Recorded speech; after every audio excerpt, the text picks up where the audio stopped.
Welcome to Tracks to Success, brought to you by Presentation Partners. This is the podcast that brings you inspiring people and their inspiring stories. How did they find their way to the top? And how can their path help you do the same? Here's your host, former network broadcaster and C-suite executive, Kraig Kann. Right now, on the debut edition of Tracks to Success, you'll hear from one of the most recognized voices and personalities in sports television today. He's one of the lead hosts at NBC Sports. His assignments include the Olympics, the NFL, major championship golf coverage, horse racing's Triple Crown, the Indianapolis 500, the NHL's Stanley Cup playoffs, and Notre Dame football. Before that, it was a 25-year journey at ESPN and ABC that included a 10-year role as host of Monday Night Football. He's also been the lead on coverage of Wimbledon, the Daytona 500, the Final Four, and yes, the Super Bowl II. He's well-respected, well-traveled, and he's very well-versed. His name is Mike Tirico. His inspiring story and this debut edition of Tracks to Success starts now.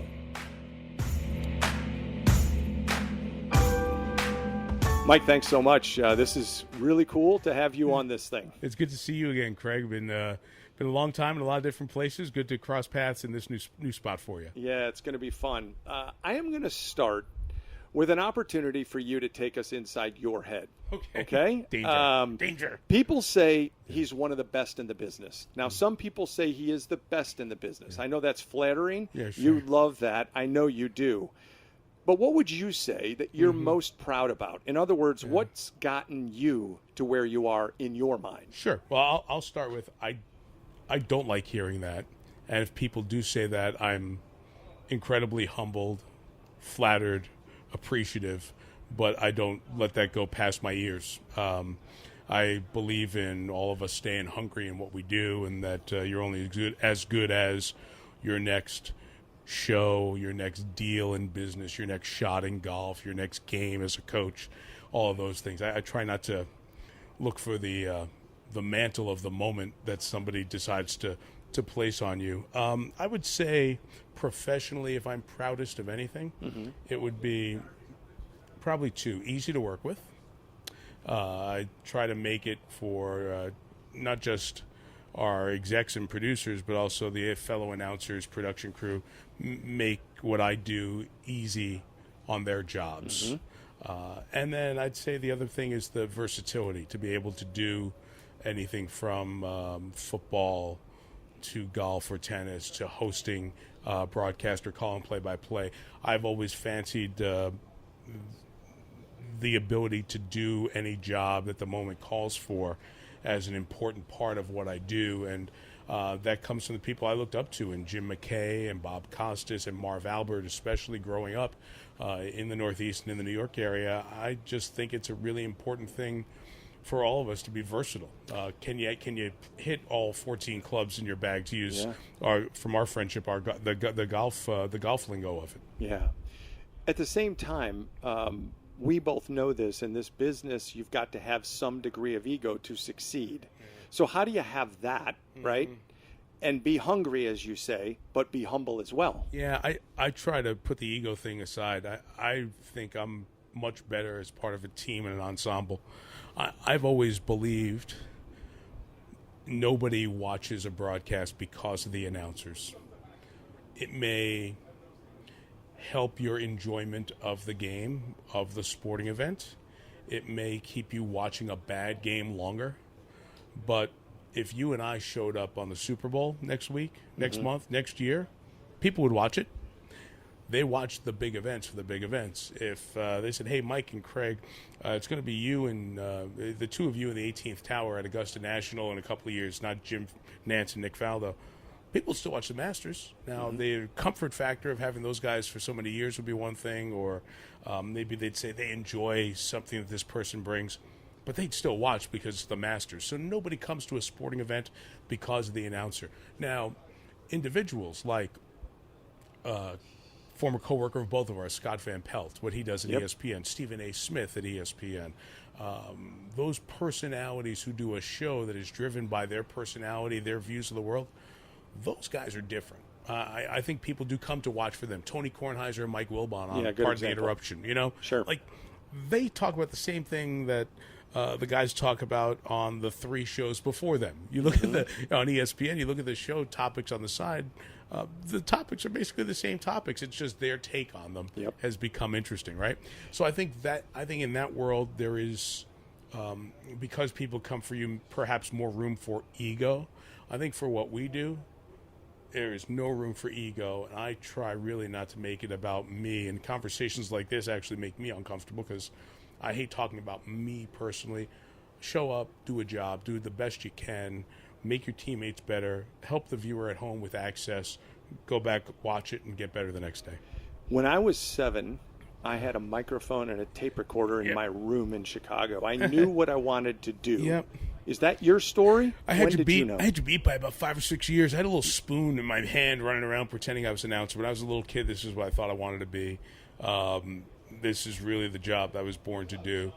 And now as I go through with friends, adolescents, teenagers, college kids who don't know what they want to do, I feel bad for them because I was really blessed to know this is exactly what I want to do and really still wake up enjoying my job every single day. And that's it's something I really count as a blessing. I think I'm very fortunate to have found what I want to do and still be able to get the thrill and joy out of it that I had hoped when I was young enough to put these thoughts together that, hey, maybe I'd like to be a sportscaster someday. Yeah, no question. Sorry I got you beat by a few years on that. Yeah, that's good. Congratulations. I didn't use the spoon. That's right. That's a better idea, actually. I probably used something. I have no idea.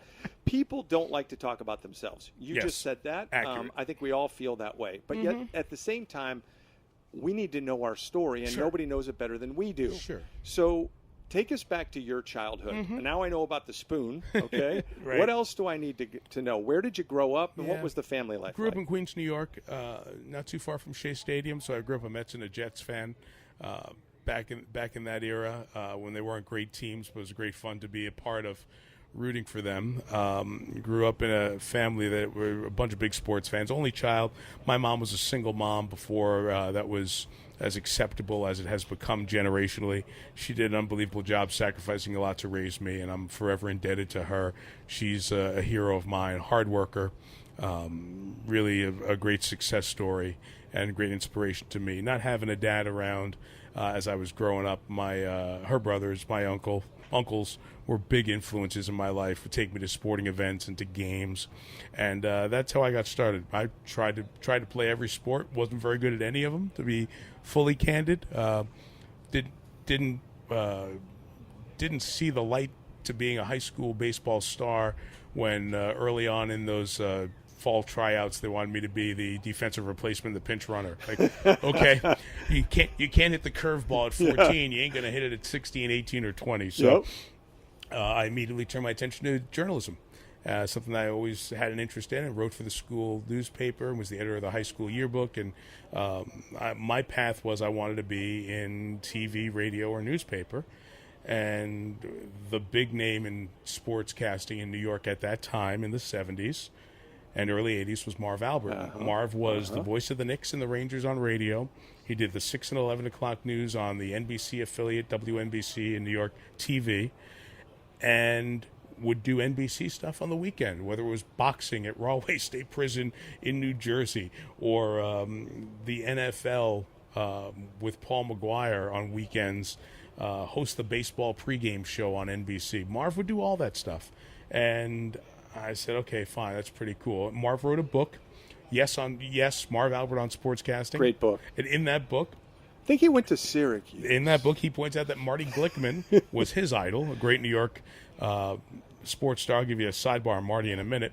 And that Marv went to Syracuse because Marty went to Syracuse. And I found out Bob Costas went to Syracuse. And Len Berman, who worked in local TV in Boston and New York, went to Syracuse.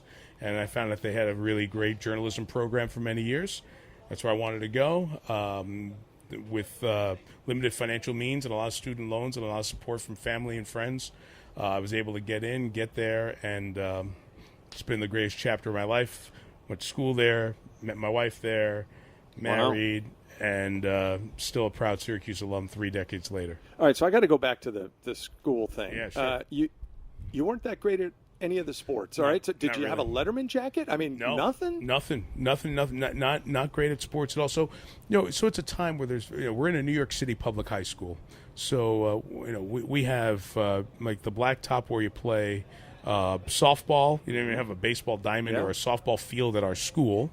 So you're playing on a hard top, on a black top on a rim with no net and a metal backboard. We're playing basketball. So we'd play sports before school, but wasn't very tall, or the only thing I was somewhat quick for my age and fast, and played some Little League baseball, but we didn't have organized sports. We didn't have the wherewithal to do those kind of things. So never really, other than playing some backyard sports with some friends, didn't really have the avenue to get coaching or teaching or any of that stuff. So still had a love for the games. Wish I could have played them at a higher level and better, but didn't. And maybe I'm glad I did, because it turned my attention quickly to the journalism part of this and allowed me to get truly started in my career covering sports for our high school newspaper, and covered basketball and softball and everything that was in our sports sections in high school. I got to cover, and I wrote up all the write-ups for the yearbooks for a couple of years for our high school, and I was really felt like I was a sports journalist at 16 and 17. Man, that's cool. Now, you talked about your mom. It's cool. It's cool in some ways. It's also lame that I wasn't a good enough athlete. Yeah, but you got to. But it makes your story better, because a have. lot of people aren't the great athlete, and they want to be in sports so bad. They love sports. They're just not good enough. You go to a big school. It's me. And you're not good enough to make teams. That's me, and that's okay. And you kind of figured. I mentioned I was going to do a sidebar on Marty Glickman real quick. It was fascinating. It was an HBO documentary on Marty Glickman, which was just amazing. Marty Glickman, in addition to being one of the premier New York sportscasters, basketball, football, especially New York Giants, New York Knicks, and then Marv Albert replaced Marty when Marty had some conflicts. That's how Marv got his footing as a Knicks announcer in the 60s.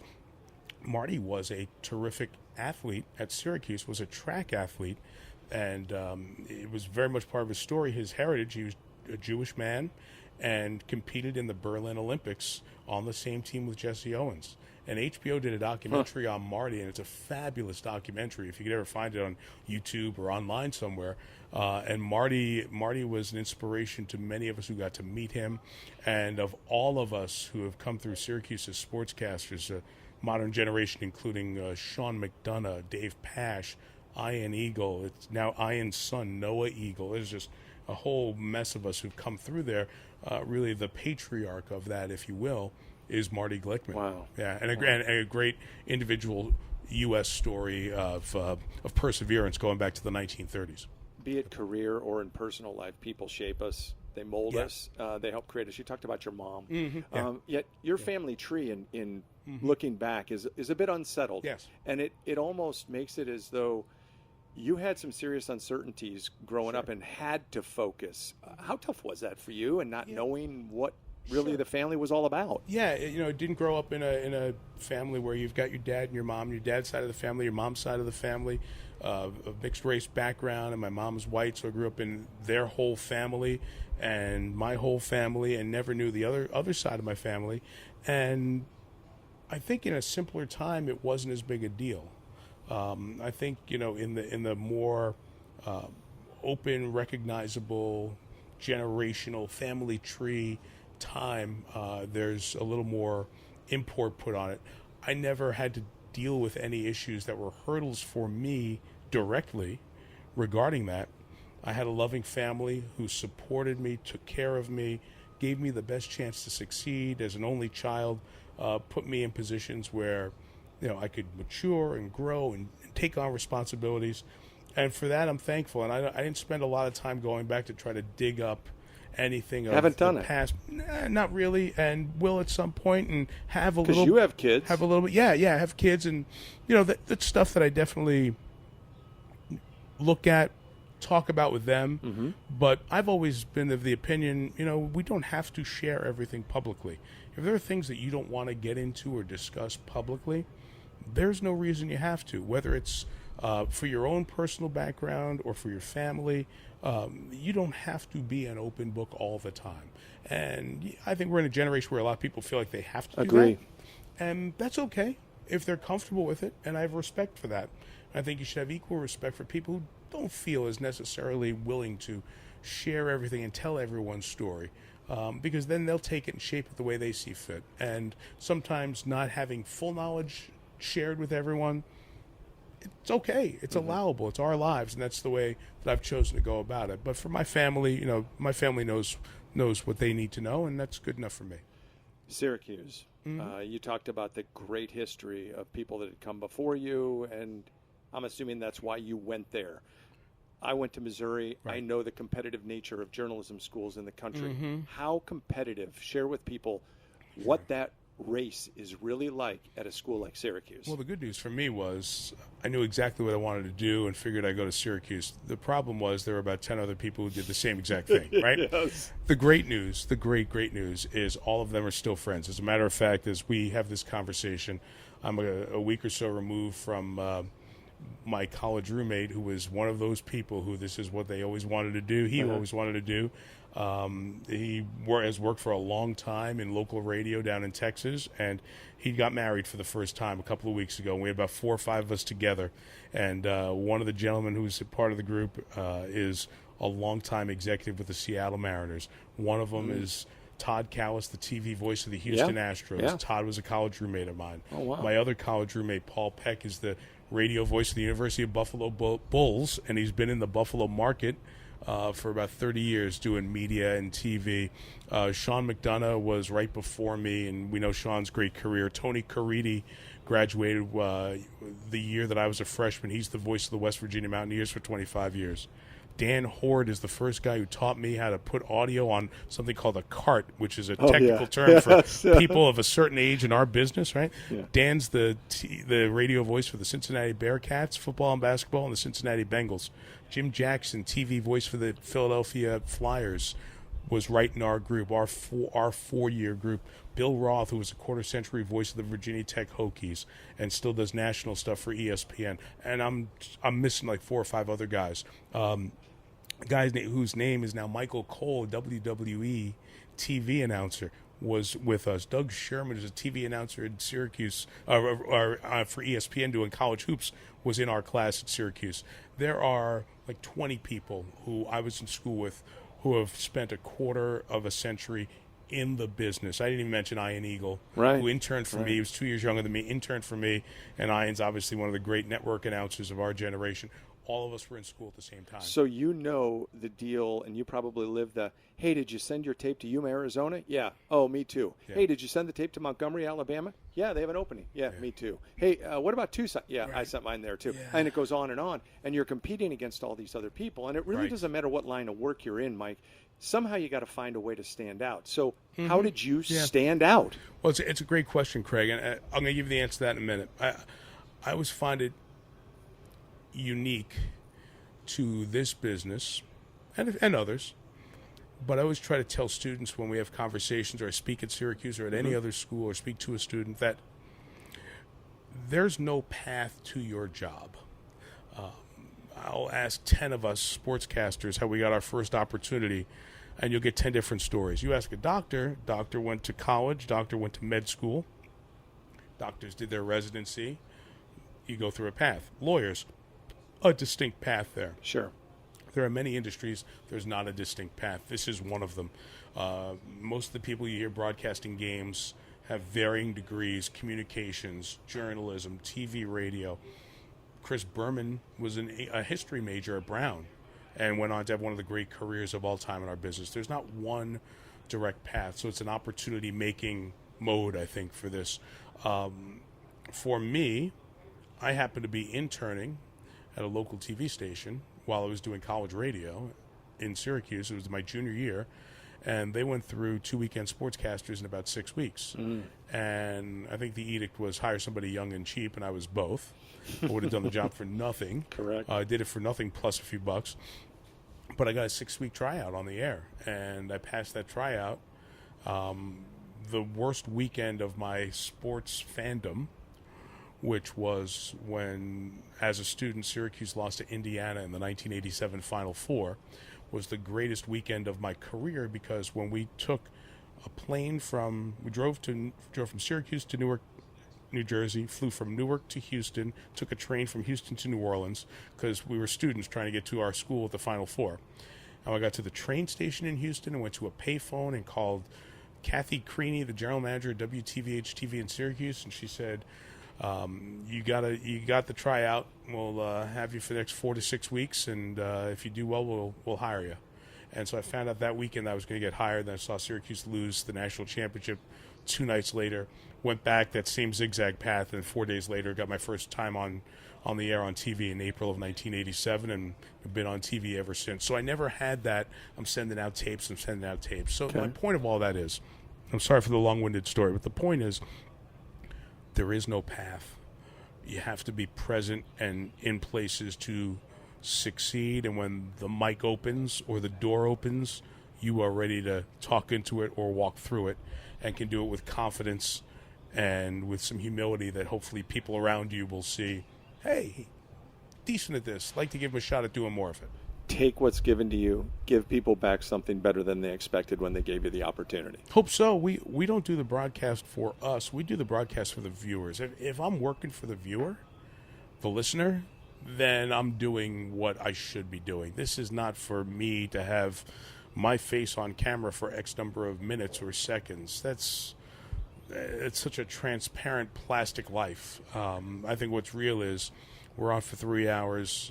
When you were covering golf on a regular basis, you have access to some of the best golfers in the world. What can I do with that access, plus my knowledge and the experts I'm sitting with, to help you at home understand and appreciate the event you're watching a little bit more than maybe if somebody else had that same access? And if you can do that for them, then I think you're doing the right thing. So your big break is not necessarily something that happened, maybe when you were at ESPN or ABC or getting something there. You go all the way back to that one golden opportunity that gave you maybe the confidence or the opportunity to continue on doing this journey. Yeah, Sean McDonough, who I talked about before, who was a Syracuse alum, has gone on to, the youngest guy to call the World Series. I think Joe Buck may have been a year younger at some point when Joe got in there, but Sean was calling the World Series in his 20s in the late 90s. His great call of Joe Carter's home run in the Blue Jays World Series.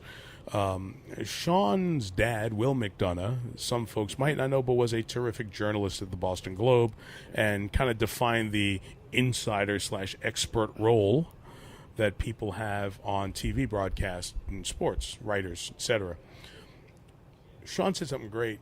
Your last name, where you went to school, the people you know might open a door for you. It's up to you to keep that door open and walk through it, because nobody's going to entrust $1 million, $10 million, $100 million, whatever the rights fees are. Who's going to entrust that kind of investment to somebody's kid or somebody's friend or an alum of a school that you have a good feeling for?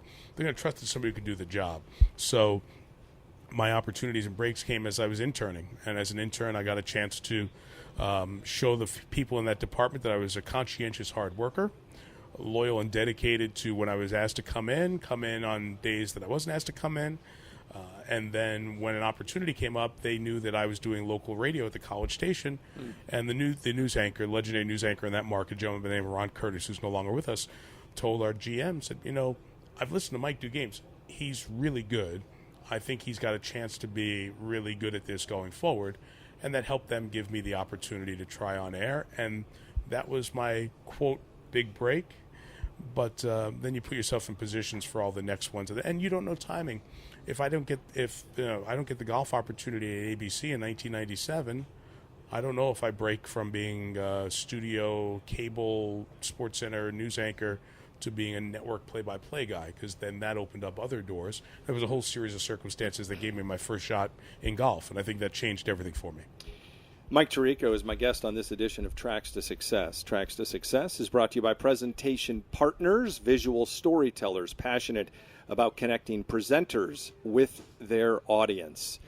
You just talked about the golf and then the play-by-play and in other sports. All right, let's talk about the rush. Mm-hmm. That's one of the reasons we do this, right? I mean, the Olympics, you're sitting on a studio set, or the Super Bowl, you're covering that. You've covered the big ones. Is there one rush better than another? One that just, like, you'll go, man, I will never forget that one. Right. I would say, I'll give you a specific answer in a minute. In general, no. And I'll tell you a quick anecdote how I've gotten to that answer, no. I was asked at some point, I was doing a promo for a game or an event, and I think it may have been a Masters promo at ESPN. Like, Masters coming up in 3 weeks. It was during an NBA playoff game or a college basketball game or something like that. Like, oh, no better place to be than Augusta and the Masters, right? Which is true. I feel that way. But now I'm thinking, wait a minute. Somebody's sitting at home watching an NBA game, and I told him in the open, what a great night it is. It's the NBA playoffs. No better seat in the house. Or it was college basketball. It was Big Ten. It was February to April. No better place to be. Here we are, a couple of top 15 teams. You know, this is as good an atmosphere as you get. Wouldn't want to be anywhere else. Like, wait a minute. In the same half hour, I've just told people that I wouldn't want to be anywhere else. I just tell them that I can't wait to get to Augusta. There's no better place. And that got me to, oh, man, somebody's going to hear that, whether at the Big Ten or Augusta National, and like, okay, this guy's trashing our product, which they wouldn't do. But that was the first thought in my mind. And I said, you know what? Maybe I should just learn to appreciate where you are at the moment, and that's a great event because somebody has made the conscious, voluntary decision to come spend their free time on the event that you are at. So they'd love to be here, or they'd love to be entertained by this. So instead of saying this is better than that, at the moment that's the best thing because that's the thing you're presenting to the people who want it. And it's a real business mindset of serve the customer that has walked in your door and make them feel important and special in a genuine way, and try to do that. So that rush, I try not to say, okay, here's another event we're coming on the air. Try to make sure that it has a sense of urgency and importance for you and for the viewer all wrapped in one. I will say the one time that it kind of struck me a little bit differently was the first night of hosting the Olympics as the primetime host in 2018 out in Pyeongchang, South Korea, because for most of my life, two people who I idolized, Jim McKay and Bob Costas, had done that job. There were the stretch in the 90s when CBS had the Winter Olympics, and Jim Nance and Greg Gumbel and others were the hosts. But essentially the Olympic hosts of my lifetime are McKay and Costas. And to sit in that chair and now know that that's your job now, that was the one moment where I was like, okay, this is pretty big. And then I looked around and saw that everybody else around me was a little uptight, and I just kind of told the joke and said, let's go. And it worked out okay. You mentioned versatility, and I remember years back during my time at Golf Channel, I was told by a couple of executives, man, you're one of the most versatile guys. You can handle anything. You can do everything. But I didn't feel like I had ownership of any one thing, and I struggled with that. I admit that to anybody. I didn't know if it was as fulfilling as it could be. Years later, I appreciate that comment. Sure. I appreciate it much more. You talked about talking to kids and other people who are going through life, and versatility. It seems like in today's world, versatility is more important than ever before because you want to be the last one they think about if all of a sudden there's a freeze or a whatever. Sure. How do you explain that and the importance of versatility to others?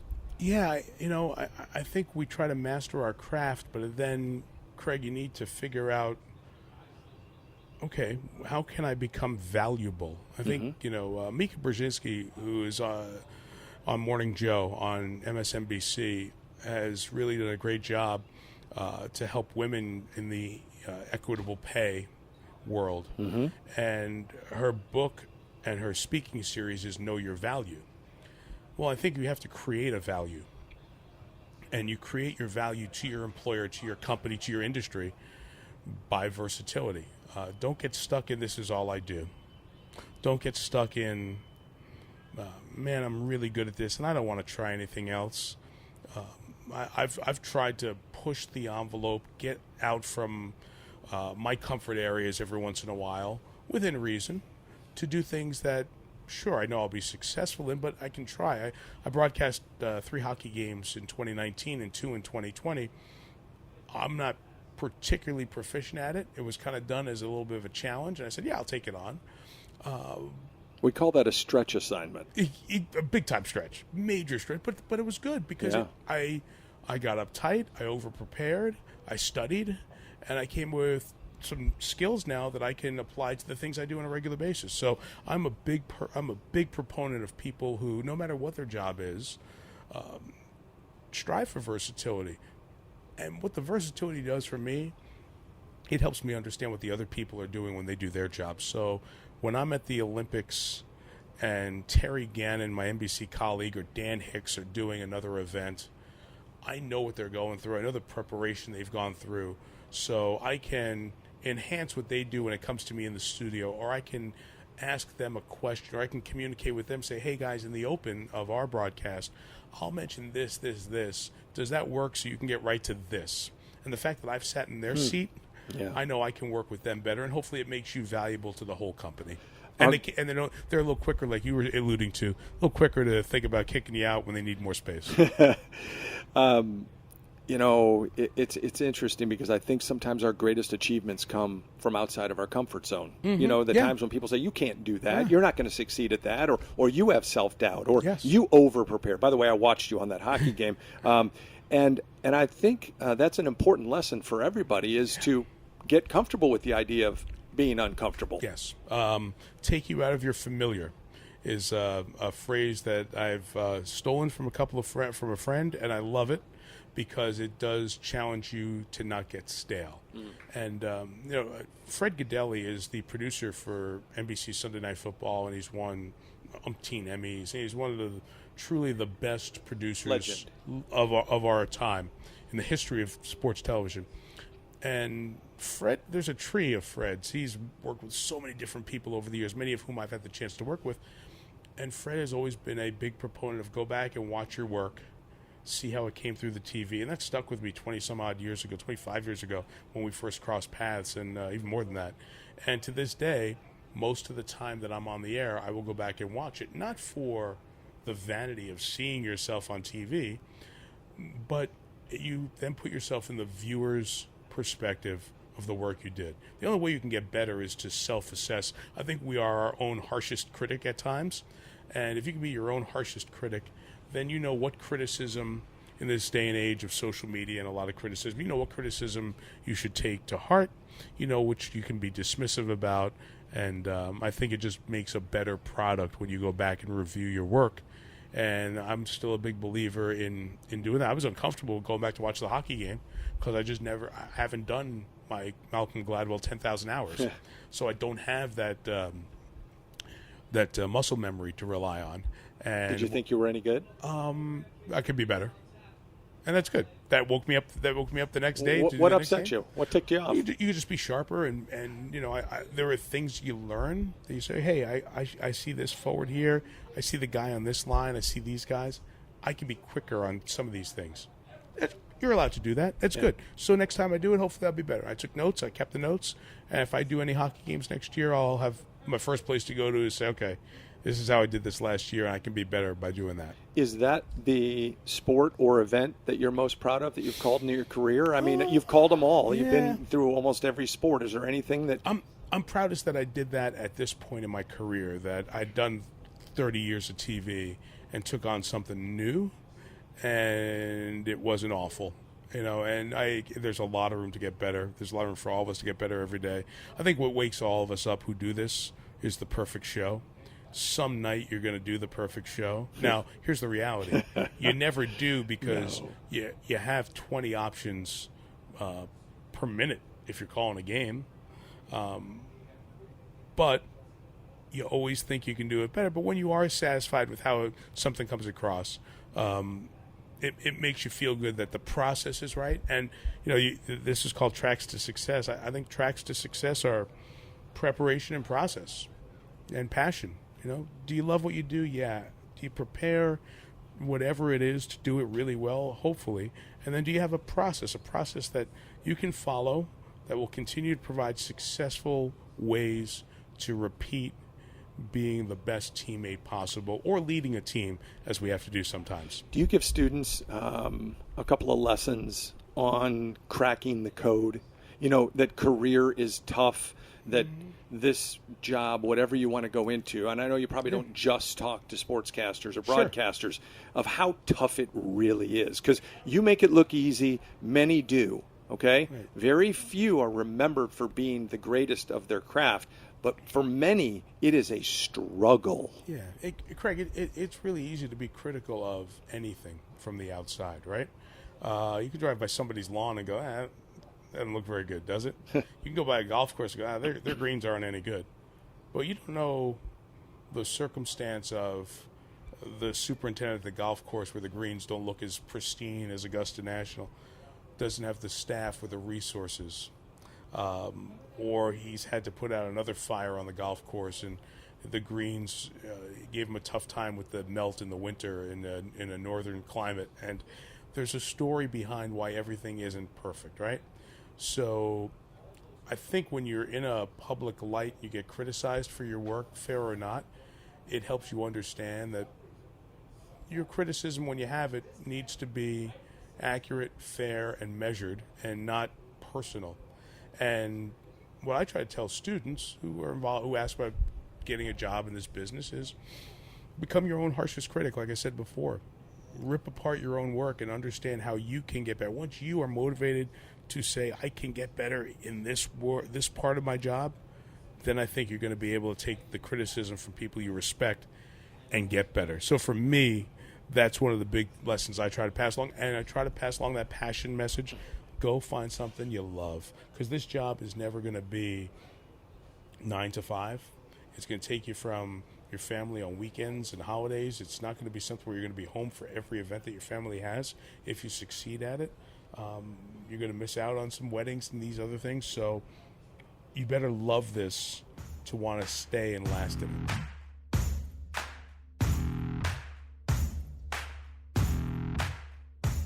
In addition to hosting this podcast, I lead Kann Advisory Group, where elevating communication for companies and individuals is the primary goal.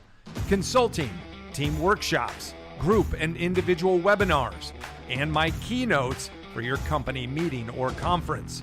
At Kann Advisory, we help companies clarify their message. We help professionals build and showcase their brand. We help everyone present their best selves. So, if you're the leader of a team or company looking to give your employees a one-day experience that will help them for a lifetime, or an individual who wants to become a speaker and presenter that gets other people talking, visit candadvisory.com and connect. As a company or individual, finding your way to a bigger you is empowering. So, invest in yourself today.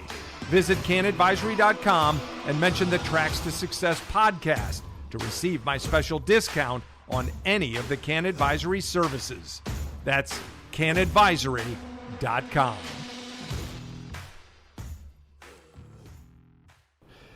Talking with Mike Tirico, I know you probably know the voice. That is for sure. A couple things before I let you go, and you just segued to it perfectly for me. This business is tough. And there are a lot of businesses where people travel today. It seems like the most successful businesses require a lot of travel. On family, there's a strain. You miss things. My twins of my 3 kids were born on U.S. Open week. Okay, that made it a little bit difficult. Father's Day was a challenge. Travel, working a lot in sports takes you away from some of that. How have you balanced that? Yeah, they've been tremendously understanding. The kids know no other way. Because you're the Sung J.M., if I can use the golf analogy, of sportscasters. You're there every week. It feels like that. I think when I'm at home, they'll tell you that I don't work enough, and they like to get me back out of the house. You find a great rhythm. My wife's been amazing about that and helping us succeed as best as we can, raising a couple of kids. But they've understood that. It gives them the opportunity to go to some events that they otherwise wouldn't have. But also, by the same token, you miss out on some things. So whether it's phone calls or pictures or video streams or things like that, you try to stay as connected as possible. And the one positive for us is that Monday through Friday, we don't have to go into an office if we happen to be home that week. So when I'm home, I'm home. So I can do things that some of my other friends who are dads might not be able to do, like volunteer at a class when my kids were younger, Tuesday at 10 a.m. because during football season I was always home Tuesday at 10 a.m. So there are it's replacement value. I always like to tell people life's a series of trade-offs, and we've traded off a wonderful life and a great existence and some opportunities for them to see places and parts of the world they wouldn't have otherwise at a young age for some of the things of you're not home. But my kids and my wife have been great. Christmas Day, when I did the NBA for 11 or 12 straight Christmas mornings, we'd open up our gifts by FaceTime and share that. But then we'd have Christmas with Dad on the 27th or the 23rd. And we made it work. And I think that adaptive hopefully will be something that we'll all learn going forward. Hypothetical. You got 5 years left in your career. Sure. All right? I haven't asked you who your favorite interview guest has ever been that you've talked to, et cetera. But I'm going to ask you if there's somebody that you don't have on your resume and an event that you would like to call. You could do anything. You only got 5 years left, and you want to try to maximize it. Yeah, Super Bowl. At some point, I'd love to call a Super Bowl. I hope I get the opportunity to. If I don't, I've been to about 23 or 24 of them. It's been just like an amazing connection. I was born the year of Super Bowl I, so I've been alive exactly the length of the Super Bowl run minus a few weeks. So I have a special connection. I love that day, and having, over, I think it's at 25 that I've been to at least the site for the week, and most of them I've been to the game. I still love the opening kickoff of the Super Bowl, still my favorite. So the chance to call one, if I ever get that at some point, or be the main host for the pregame show of the Super Bowl. Some involvement that's the most watched thing in American television, and if you've got the opportunity to enter that club, you're in there for life, and it's pretty cool. So hopefully that'll happen at some point in my life. The other question was an interview. I've been lucky enough to interview some presidents along the way in various settings. The one person who I haven't met, who I haven't interviewed, had nothing to do with sports or politics. It's Bruce Springsteen. Really? I am a huge Springsteen fan. Growing up in New York, went to about 24 Springsteen concerts, a whole run in the 80s. Loved Bruce, seen at least one of most of the tours over the last 30 years. He had an incredible way of writing songs that connected with his experiences and the experiences of his fans. As he's aged, he's found a way to continue to connect to multiple generations. When he and the E Street Band do a show, they give you 4 hours and they give it all to you. And you walk out of there and you go, man, they love their job and they love the people they work for, their fans. And I've always had a great admiration for Springsteen. E Street Radio on satellite radio is number 3 or 4 on my list after a couple of sports channels and a news channel. I listen to it all the time. I listen to Springsteen music. I'd love to sit and hear a little bit of what makes him tick. I've heard so many interviews with him. He's a guy I'd love to sit and have a half hour with to be able to pick his brain. Do you need the Jets to win a Super Bowl? Or maybe it's the Lions? I've outgrown all of that.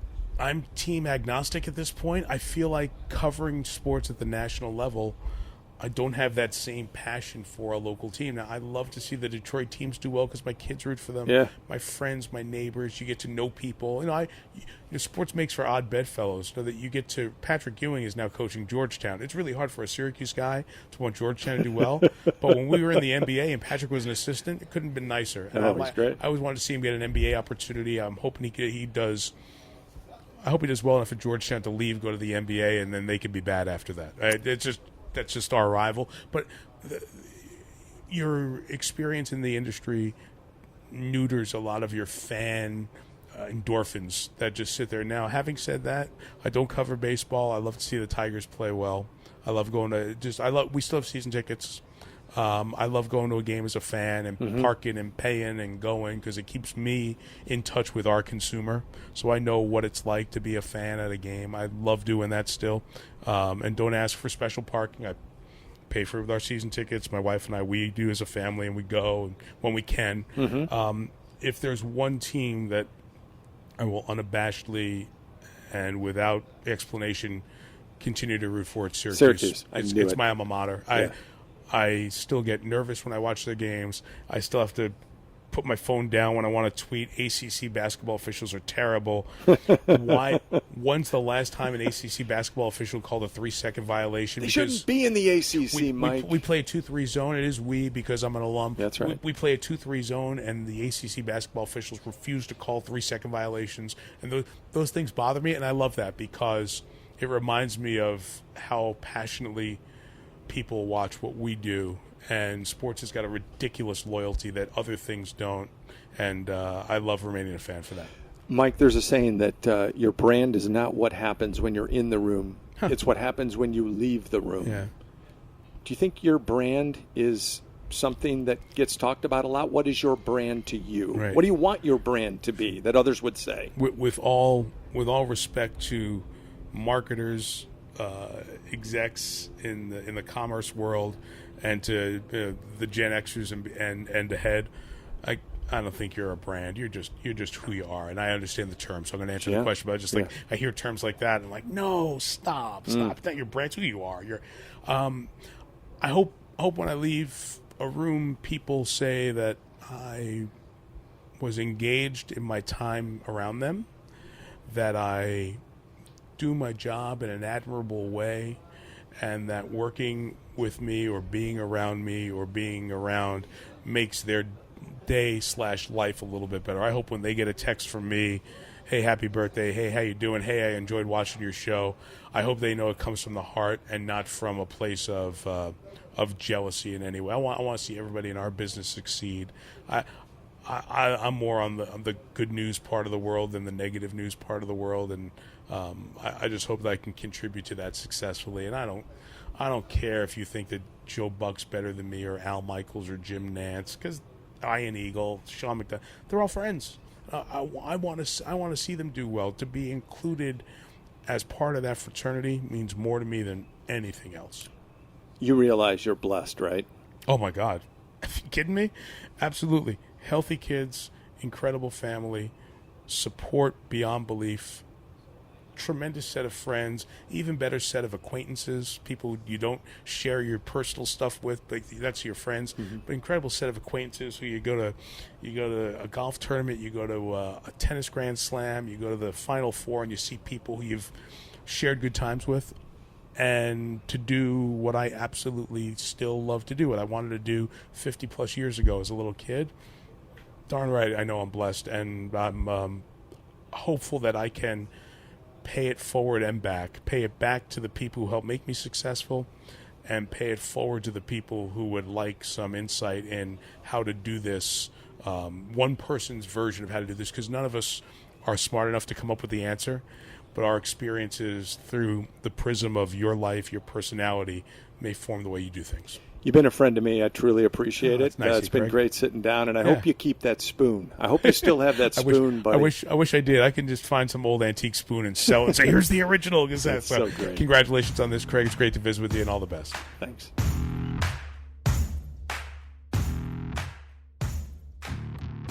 In our conversation, Mike talked about the journey in an industry that's as competitive as any you'll find, which leads me to my one last thing. If you want to be an influencer, learn to tell a story. Make sure that you know your own story better than anybody else. Paint a picture and take people on a journey that engages others. Build your brand by making sure you take information from people along the way and then find your own style and your own way of doing things. And if you want to be relevant, focus your energy on doing relevant things and making an impact that gets other people talking. Do those things, and your tracks to success become a whole lot easier. I'm Kraig Kann. Until next time, thanks for listening. You've been listening to Tracks to Success, brought to you by Presentation Partners. Visual storytellers passionate about connecting presenters with their audience. Subscribe to the show for more great interviews and thoughts on reaching your highest personal and professional summit.